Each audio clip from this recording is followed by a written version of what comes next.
అందరికీ ఈస్టర్ శుభాకాంక్షలు తెలుపుతున్నాను.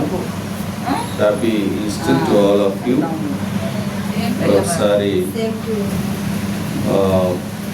మరి మనము దేవుడి వాక్యాన్ని మనము చదువుకున్నాం ఆరాధన కొరకు.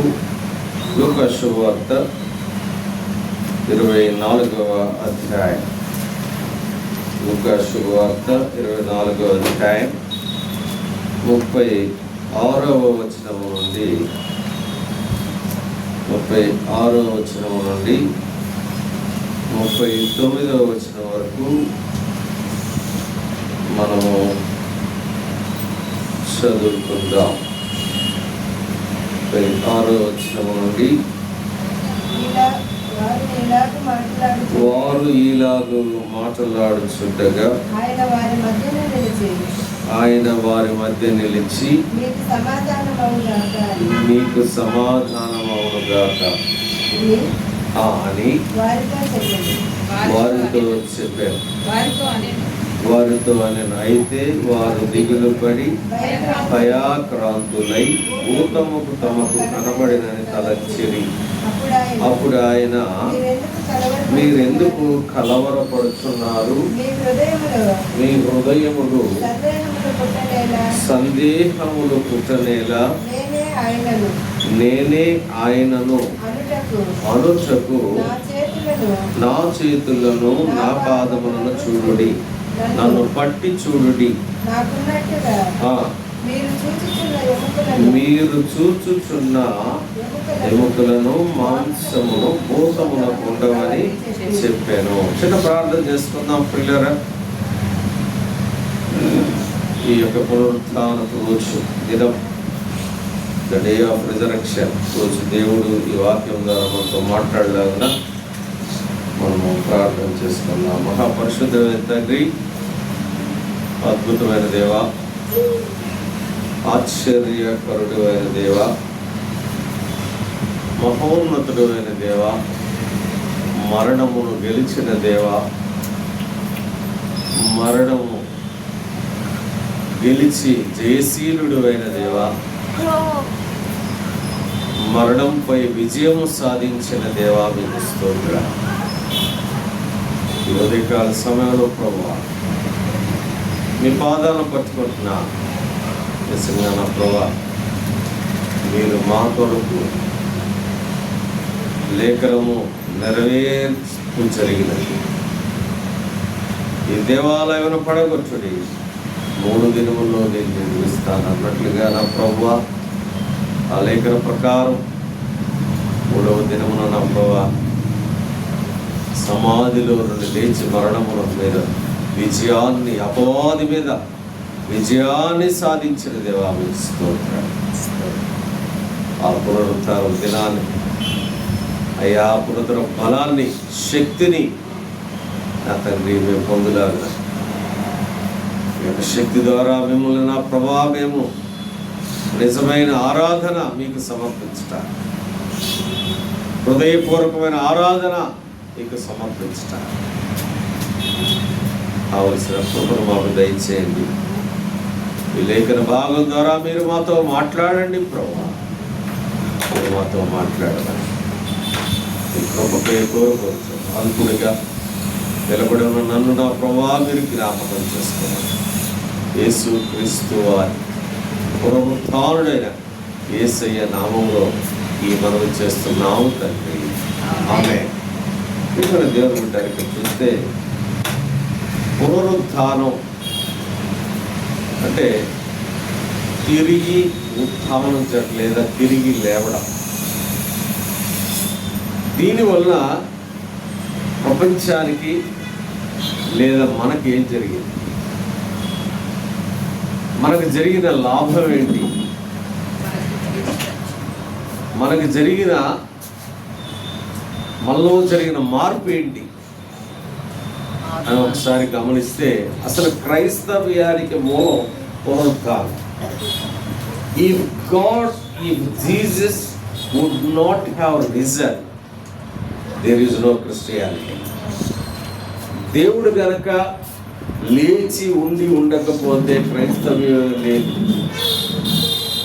ఎందుకంటే ఎంతోమంది అవతార పురుషులు ఈ లోకంలో జన్మించారు, తనువు చాలించారు. మీరు వారి గురించి మీరు చదివితే ఏ గ్రంథంలో చూసినా ఆయన తనువు చాలించారు అని అంటారు. బట్ వేరాస్ జీసస్ కోసం వేశారు. ఆయన తిరిగి లేచి మరణాన్ని గెలిచి తిరిగి లేచిన వాడు. అందుకనే ఆయన నిజమైన దేవుడు.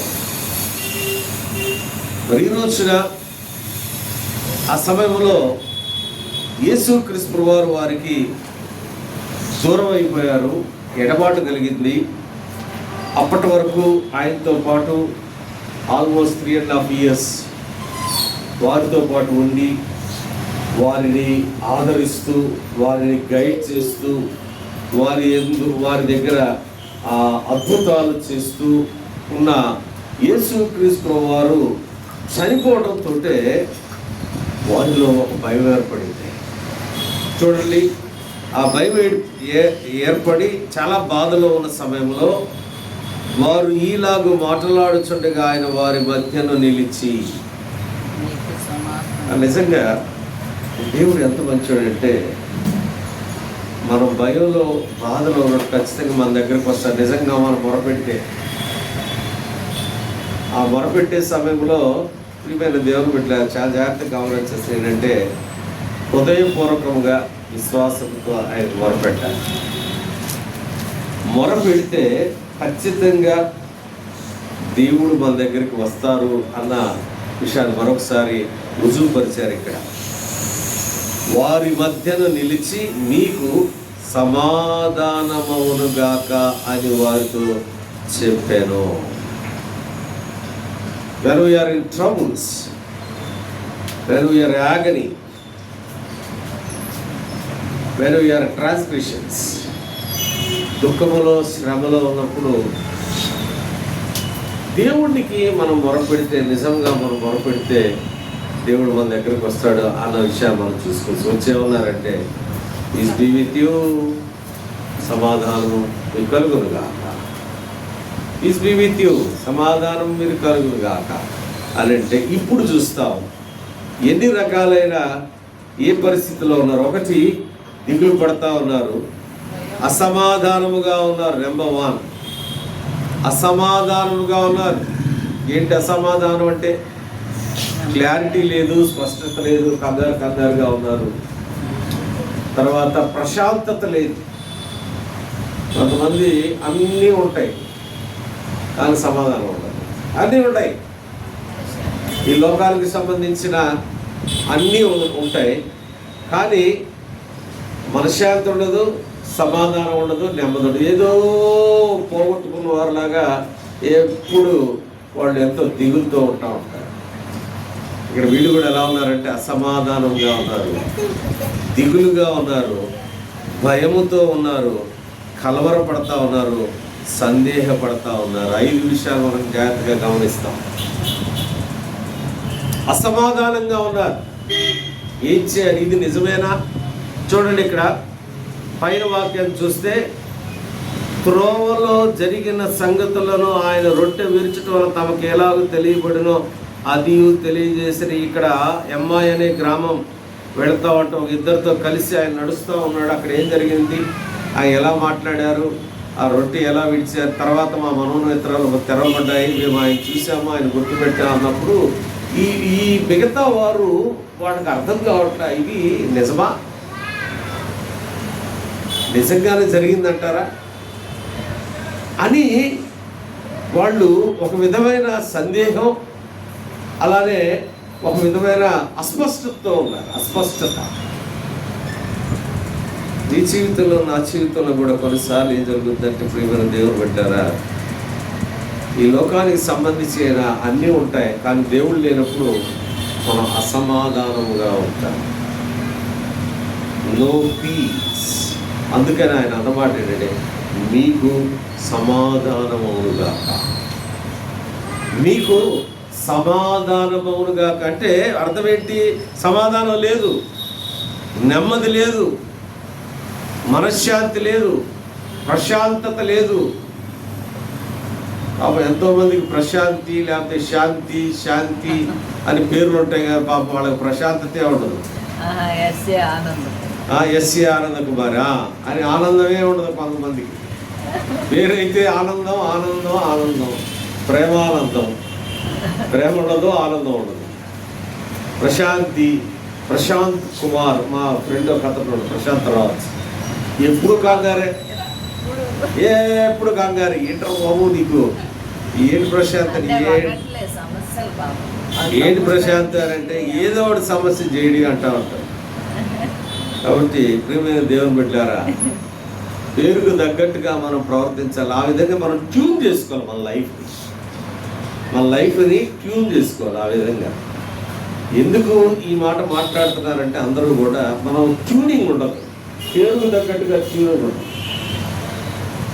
ప్రశాంతి. ఇక్కడ వీళ్ళు దేవునితో 3.5 సంవత్సరాలు గడిపారు.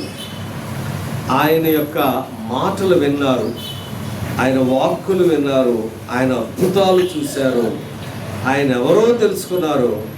ఆయన దూరం అవడంతో అసమాధానంగా ఉన్నారు. చూసారా? అంటే ఇక్కడ యేసుక్రీస్తు వారి శిలువలో పలికిన మాటలు మన రోజు మనం ధ్యానించాం. ఏంటది? అమ్మ, ఇదిగో నీ కుమారుడు, ఇదిగో నీ తల్లి. ఏంటి అక్కడ దాని ఉద్దేశం ఏంటి? ఎడబాటు కలుగుద్ది, నేను ఎప్పుడు మీతో ఉండను, ఎల్లకాలం నేను మీతో ఉండను. ఎడబాటు జరుగుద్ది, ఏ వాట్ వీ కెన్ సే ఫెయిర్లే, వీడుకోలు జరుగుద్ది కొన్నిసార్లు. ఈ జీవితం నుండి అవ్వచ్చు, లేకపోతే ఈ ప్రదేశం నుండి అవ్వచ్చు, లేకపోతే ఇంకొక పరిస్థితి నుండి అవ్వచ్చు. ఒక వ్యక్తి బిజినెస్ చేసి అతను ఉద్యోగానికి వెళ్ళొచ్చు. ఏంటది? అక్కడ బిజినెస్కి వీడుకోలు పలికాడు, ఉద్యోగానికి వెళ్ళి దాన్ని అడిగి నేను బిజినెస్ చేశాను ఇంతకుముందు, అయ్యా అని కంగారు పడాల్సిన అవసరం లేదు. ఇక్కడ చూస్తే మేము ప్రభు వారితో ఉన్నాము, 3.5 సంవత్సరాలు మమ్మల్ని చక్కగా ఏది కావాలంటే అది మాకు ఇచ్చారు, మమ్మల్ని గైడ్ చేశారు. కానీ ఆయన లేరే అని ఒకవేళ అలా ఉంటే, సమాధానం లేకుండా ఉన్నప్పుడు ఆయన వచ్చేమన్నాడంటే, నీకు సమాధానమవునుగాక. ఈస్టర్ మన జీవితాల్లో ఏమి తెచ్చిందంటే సమాధానాన్ని తెచ్చింది, మనశ్శాంతినిచ్చింది. ఈ రోజున నేను ఈ దేహాన్ని విడిచిపెడితే వెంటనే దేవుని సన్నిధికి వెళ్తాననే ఆ సమాధానం వచ్చింది. నాకు ఈ పరిస్థితి వెళ్ళిన దేవుడు ఇంకొకటి ఇస్తాడు నాకు అనే సమాధానం. ఎందుకంటే ఆయన పునరుత్థానుడై మనకి సమస్తమును సమకూరుస్తున్న దేవుడు. వాళ్ళ దగ్గరికి డైరెక్ట్గా వచ్చేసి నీకు సమాధానముగాక అని. ఆయన నమ్మారా? భయపడిపోతా ఉన్నారు, భూతం అంటా ఉన్నారు కదా, భయపడుతూ ఉన్నారు. చూడండి, అప్పటి వరకు ప్రభువారితో జీవితాన్ని కొనసాగించిన ఆ శిష్యులే ఆయన మనుష్య కుమారుడుగా కాకుండా దేవునిగా మహిమ స్వరూపం ధరించుకొని వచ్చినప్పుడు భయపడతా ఉన్నారు. కాబట్టి ఇక్కడ మనం గమనిస్తే పరిశుద్ధుడుగా మన దగ్గరకు వస్తే పాపులైన మనము తట్టుకోలేము. ఆయన పరిశుద్ధుడుగా ఉన్న ఆయన ఆ పరిశుద్ధతలో మహిమ స్వరూపములో మన దగ్గరకు వస్తే మనము తట్టుకోలేము ప్రియులారా. కాబట్టి భయముతో ఉన్న మనలో ఏ భయం ఉంది మనసులో? ఇప్పుడేముంది భయం? ఇప్పుడు ఏ భయం ఉంది? తొరుబాకి ఏ భయం ఉంది? పిల్ల ఏం చేస్తుందో, పడుతుందేమో, ఏది తింటుందో, ఆల్రెడీ చక్కగా కూర్చొని తింటాం. ఆయమ్మకి అదే భయం. నీకే భయం? వీడేం చేస్తున్నాడు అది భయం. నాకే భయం, ఈ పరిచర్య ఎప్పుడు స్టార్ట్ అయింది, ఎప్పుడు అభివృద్ధి చెందుతుందో నా భయం. ఆమెకే భయం, నా పిల్లల పరిస్థితి ఏంటంటే ఆ భయం. ఎవరు భయం పడుతుంది, పెళ్ళిళ్ళు ఎప్పుడైతే ఆ భయం. కదా. వాడేమనుకుంటాడు, వీళ్ళేది నన్ను ఏం చేయాలని కూడా అది చేయట్లేదని వాడిది అదొక భయం కదా. వాడిది ఒక భయం, ఎవరి భయం అనుకుంది, దానికి ఏ భయం లేదు. అది నిజంగా పరిశుద్ధురాలు ఒక వెదకి చెప్పాలి. కాబట్టి ప్రియమైన దేవుని బిడ్డలారా, ప్రతి ఒక్కరికి భయం ఉంది. భయం లేని వాళ్ళు ఎవరైనా ఉన్నారా? ఎవరు లేరు. రవితేజ ఇది వచ్చింది, తర్వాత ఇంకేం వస్తుందో, దానికి ఏం చేయాలో అదొక భయం. చూసారా, భయం లేని వాళ్ళు లేరు. ఆ భయాన్ని తీసేసే దేవుడు పునరుద్ధానుడైన యేసయ్య. భయంతో ఉన్నారు. యేసయ్యే దేవుని దగ్గరికి వస్తే ఈ రోజున ప్రభువారు ఇక్కడ దిగితే మనం కూడా భయపడతాం. ప్రభువారు ఆయన వస్తే, ఆయన రూపంలో వస్తే మనకు కూడా భయం వస్తుంది. ఎందుకంటే ఆయన మనం చూడలేదు. ఎందుకంటే ఆయన పరిశుద్ధుడు, మనం ఎలాంటి వాళ్ళం? అపరిశుద్ధులం, పాపులం. కాబట్టి భయముతో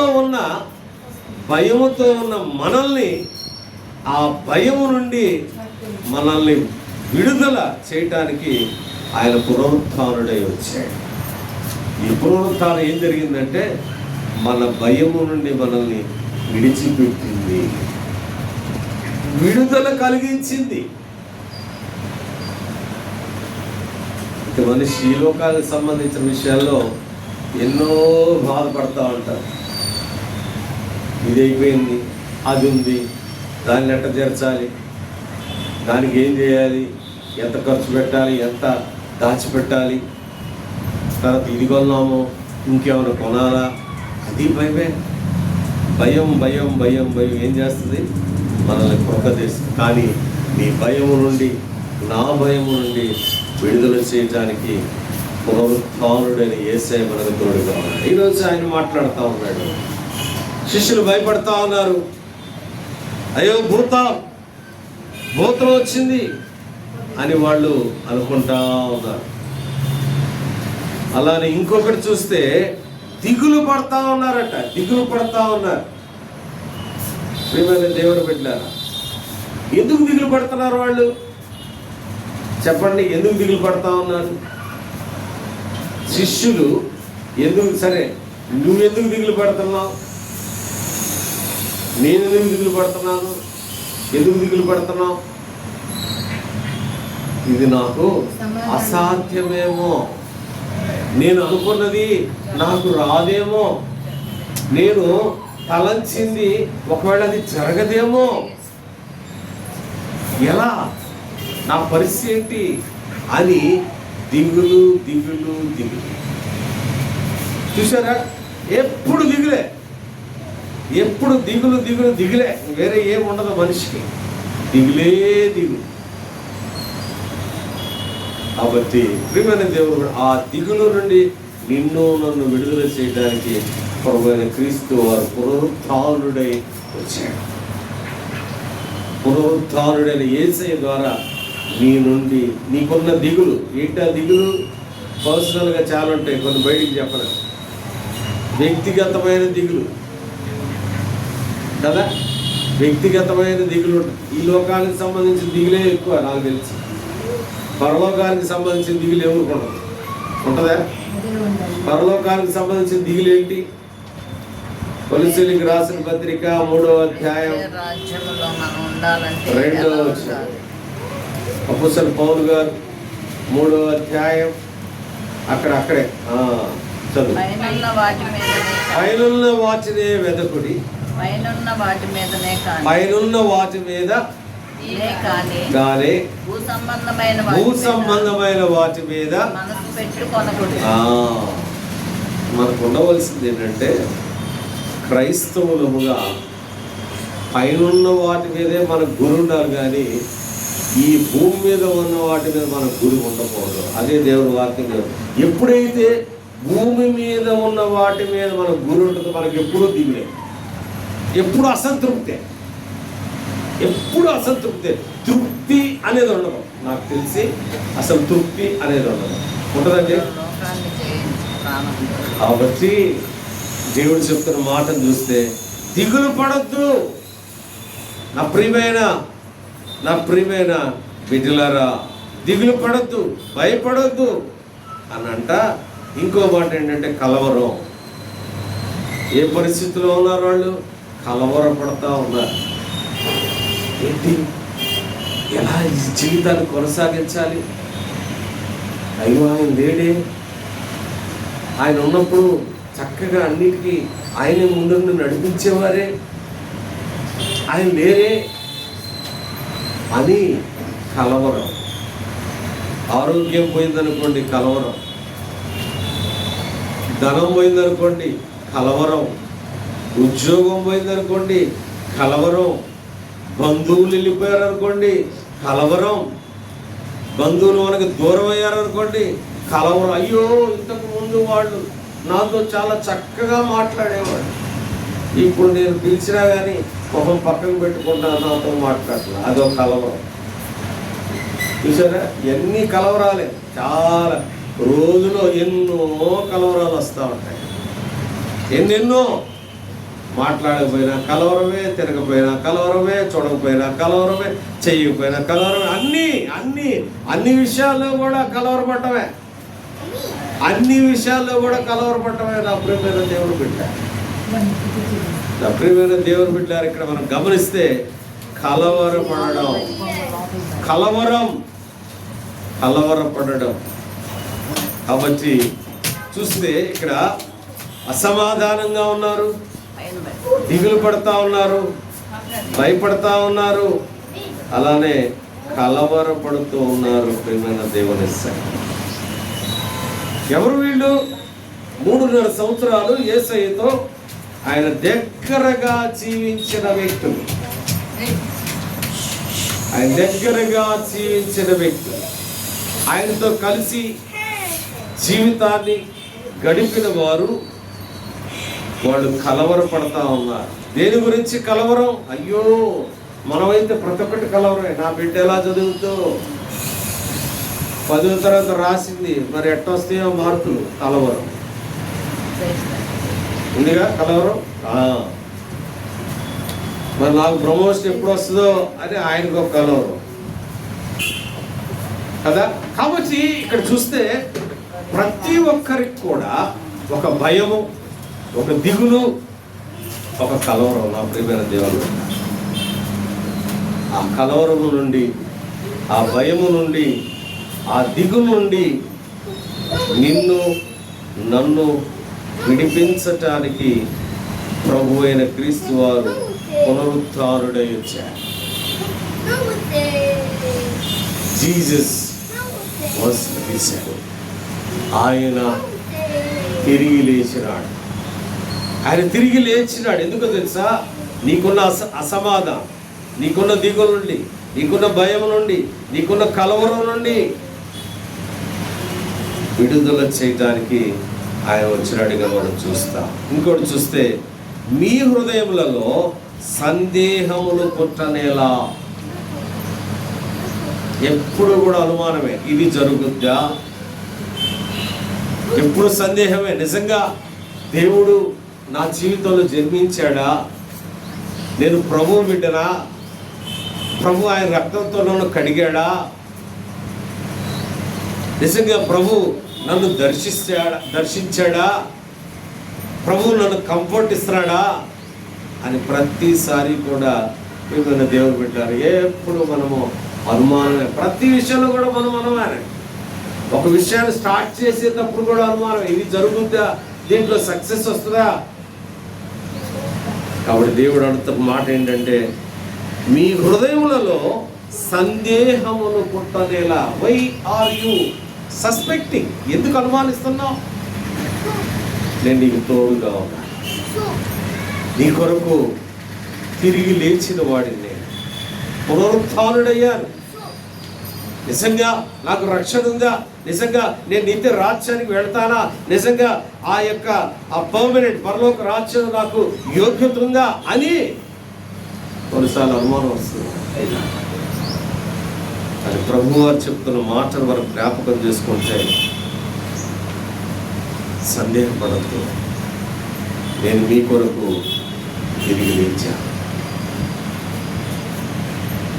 ఒక విషయాన్ని మనం గమనిస్తే ప్రియమైన దేవుని బిడ్డారా, ఈ ప్రపంచంలో ఉన్న పురాణాలు కానీ లేకపోతే ఎపిక్స్ కానీ వాటి ఇతిహాసాలు కానీ వాటన్నిటిలో కూడా ప్రభు వారికి మిగతా వారికి తేడా ఏంటంటే, వాళ్ళు అవతారం ఎత్తి మనుష్య కుమారుడిగా అవతారం ఎత్తి ఈ లోకానికి వచ్చి కొన్ని సంవత్సరాలు ఇక్కడ జీవించి వాళ్ళు తనువు చాలించారు. తనువు చాలించారంటే వాళ్ళు చనిపోయారు. కానీ ప్రభువులోని గొప్పతనం ఏంటంటే, ఆయన ఎందుకు why we are treating as Jesus as God, దేవునిగా ఆయన మనం ఎందుకు పరిగణిస్తున్నామంటే, ఆయన మరణాన్ని గెలిచి 3వ రోజు లేచిన వాడు, పునరుత్థానుడైన వాడు. He was resurrected. No so-called gods or goddesses, nobody has such kind of status. ఈ ప్రపంచంలో ఎవరికి కూడా అది లేదు. ఒక సత్యమైన దేవుడికి ఆయనకు మాత్రమే ఉంది. అందుకనే ఆయన నిజమైన దేవుడు. నువ్వు నమ్ముతావా? కానీ ఇంకా సందేహం ఉందా? ఇంకా ఏమైనా అనుమానం ఉందా? ఆ అనుమానం పోగొట్టడానికే ఆయన మన గురించి 3వ రోజు లేచిన వాడుగా ఉన్నాడు. సమాధిని అక్కడ మనం వెళ్ళి చూస్తే, ఆడ సిచ్యువేషన్ చూస్తే, ఇక్కడ వీళ్ళు వెళ్ళారు. ముఖ్యంగా మనకు తెలుసు, ఫాస్ట్గా పనిలో వెంటనే వాళ్ళు రెస్పాండ్ అయిపోయి ఏదైనా పనిలో తొందరగా వెళ్ళిపోయాడు ఎవరంటే స్త్రీలే. ఎవరంటే ఆ స్త్రీ ఎవరు? మొట్టమొదటిగా మగ్దలేన మరియా వెళ్ళారు.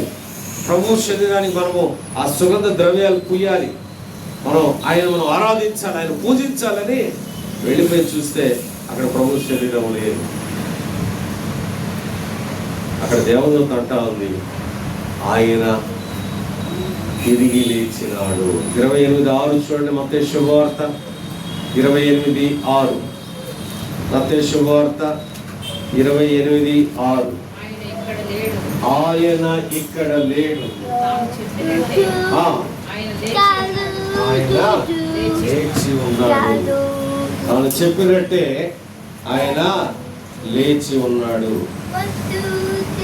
ప్రియమైన దేవుని బిడ్డ, ఇక్కడ చూస్తే ప్రియమైన దేవుని బిడ్డారా, ఆయన లేచి ఉన్నాడు. ఈ వాజ్ రీజన్. ఆయన చెప్పాడు, నేను మూడవ రోజు ఈ మరణం నుండి, సమాధి నుండి నేను లేస్తానని చెప్పాడు. ఇంకా సందేహమే. పునరుద్ధానం మనకి ఏమి ఇవ్వాలంటే కంఫర్ట్ ఇవ్వాలి. మనకున్న భయం నుండి మనం తొలగించబడాలి. మనకున్న దిగు నుండి మనం బయటికి రావాలి. మనకున్న ఆ సందేహం నుండి మనం బయటికి రావాలి. మనకున్న కలవరం నుండి మనం బయటికి రావాలి. అదే దేవుడు మాట్లాడు. ఎందుకు కలవరపడుతున్నారు? ఎందుకు సందేహపడుతున్నారు? ఎందుకు భయంతో ఉన్నారు? ఎందుకు దిగులతో ఉన్నారు? నేను మీ కొరకు పునరుత్థానుడై వచ్చాను. The day of resurrection leads us to give comfort. ఆయన మనకి ఆదరణను ఇవ్వటానికి ఆయన తిరిగి లేచాడు. నిజంగా ఈ ధన్యత ఎవరికి లేదు. నిజంగా వీఆర్ ప్రివిలేజ్, ధన్యులు. We are blessed because we are worshipping the true God. నిజమైన దేవుడిని మనము ఆరాధిస్తూ ఉన్నాం. నిజమైన దేవుడిని మనము ఆరాధిస్తూ ఉన్నాం. నిజమైన దేవుడిని మనం పూజిస్తూ ఉన్నాం. ఈ పూజ అనేది హిందూ పదం కాదు, క్రిస్టియన్ హిబ్రూ లాంగ్వేజ్. మీరు అక్కడ వాళ్ళు వచ్చినప్పుడు చూస్తే, 3 జ్ఞానులు వచ్చినప్పుడు వాళ్ళు మాట అంటారు. ఏమంటారు? మేము పూజించటానికి వచ్చాం. హిబ్రూ లాంగ్వేజ్ పూజ. ఈ పూజ అనేది మన క్రిస్టియన్ పదం. అది హైందవులు కాదు. కొంతమంది హైందవులు అనుకుంటారు. No, Christian word, Hebrew language.